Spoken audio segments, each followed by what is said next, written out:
I'd like everyone to take a moment now and let's look into the future.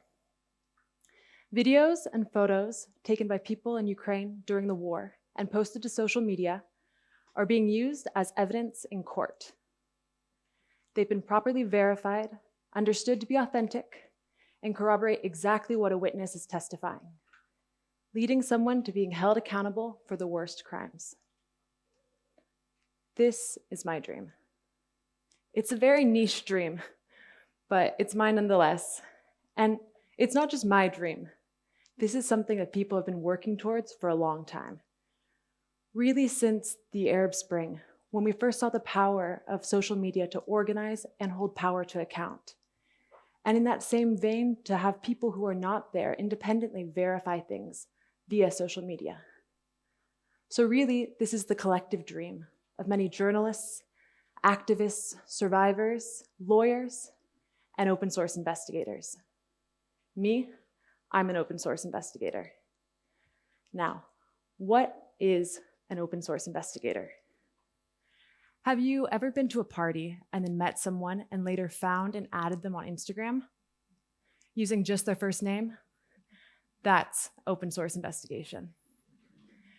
Have you ever been walking to your friend's house and you know you're on the right street, but you just can't seem to remember which house is theirs? So you think, what do I know about this house? And you remember that there's a pool in the backyard. So you go to Google Maps, you look for the house with the pool, and boom, you found their house. That's open source investigation.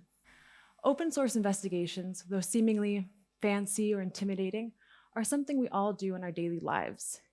It's accessing online available sources and just connecting the dots.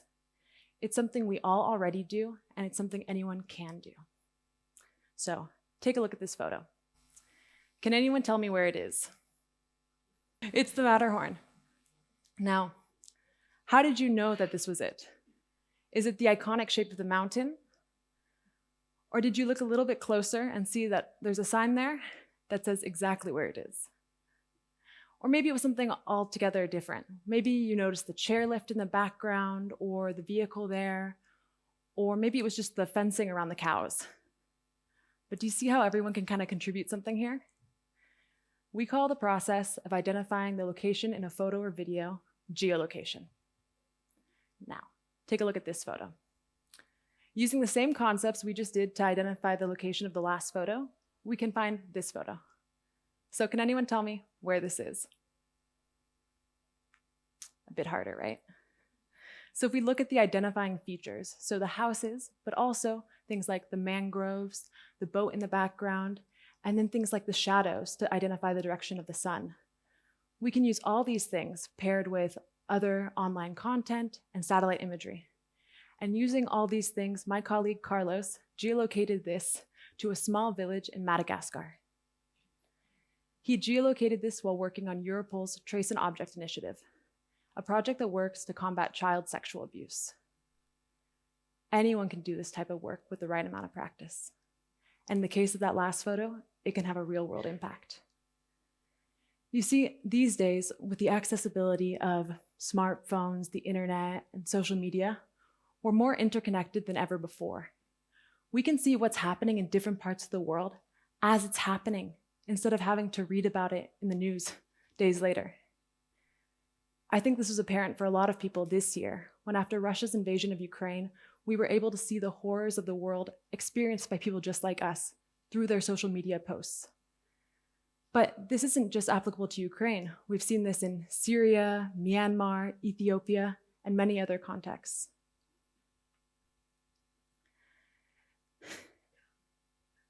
And it's because of this interconnectivity that when people are faced with an atrocity, they often go out and film it, whether it be to get evidence or raise awareness, or maybe just because they were in shock and didn't know what else to do.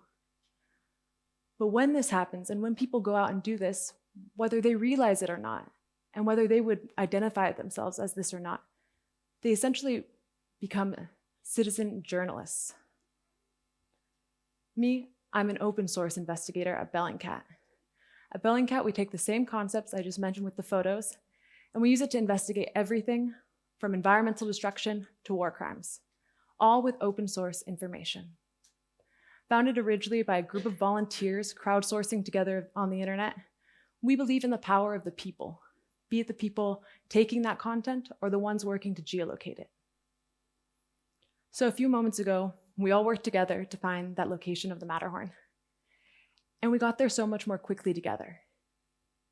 So we took this concept and we scaled it up to create the Global Authentication Project, our formalized volunteer community.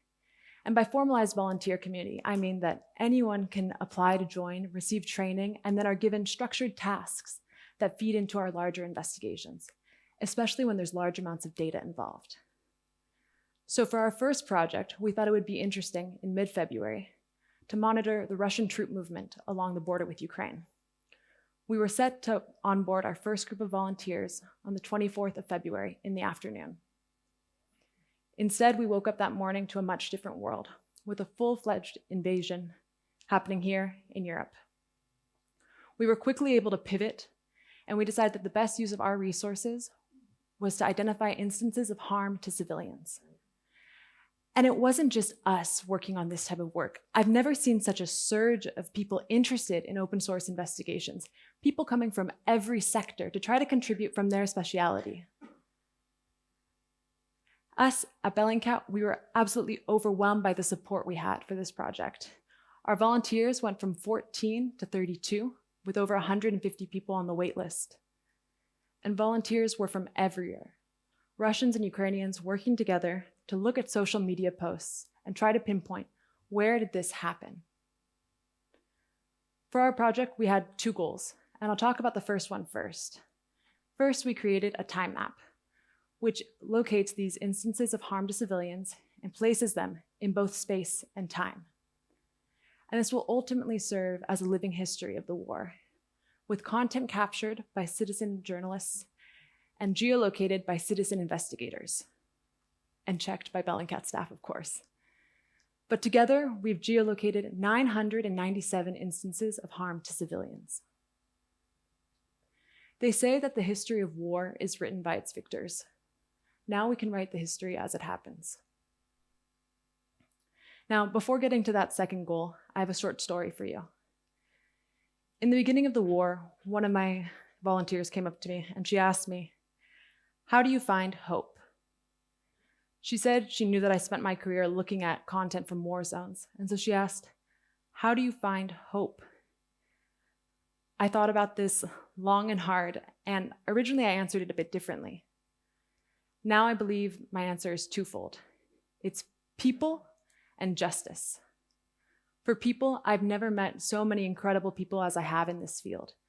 People who, when faced with injustice, battle it with open source investigations. I've been particularly inspired by our Russian and Ukrainian volunteers, who, even though not located in those countries at the time, they felt the need to do something after the invasion. And so they approached us with different skill sets, but with a willingness to collaborate and learn. And it's not just Russia and Ukrainians. It's a growing field. And so people are constantly taking these methods and bringing them into their own local communities to combat injustice at varying levels. And in doing so, they're raising awareness, which could lead to change in of itself. And it'd be even better if it could lead to accountability. This brings me to justice. Prior to working at Bellingcat, I worked in international law. And when I was working in this field and people from outside the field would ask me, "Why does international justice take so long?" I didn't really have a good answer, but I would refer to it as the slow cogs of justice, meaning that we don't always see what's happening behind the scenes, and it might take a really long time, but I just had to believe that something was happening. This was demonstrated for me best in 2020, when Felician Kabuga, one of the main alleged financiers of the Rwandan genocide, was captured. 25 years after the genocide. He's now on trial. This is the slow cogs. Now, I'm not naive. I understand that our justice systems often fail the vulnerable populations they were meant to protect, and that realistically, the majority of people who've suffered grave injustices will not get the remedies that they deserve. But if we can aid in just one part, for me, that's always been the driving factor behind this. And I think a lot of people share this, which is just demonstrated by the sheer amount of interest we've had in this project. And when we cannot wait for slow cogs, we have people and awareness, which can lead to change by itself. So this leads me to our second goal. I like to call this the jumping off point for evidence, meaning that these geolocations I just showed you are not evidence by themselves, but they could be a jumping off point for people for accountability investigations. So us, for example, at Bellingcat have a separate justice and accountability unit where we look through this data set and we look for patterns and then conduct in-depth investigations on specific instances, which we can then provide to national, regional, or international accountability mechanisms. Let me be clear though, just because we say something happened doesn't mean it's automatically evidence. So we teamed up with the Global Legal Action Network to create a methodology that would hopefully allow for our investigative methods to be used as evidence in court. This methodology takes into account things you would have for traditional evidence, like chain of custody, provenance, reliability, and then just painstakingly documenting everything. So investigators don't have to take our word for it. They can see exactly how we got from A to B and replicate it themselves.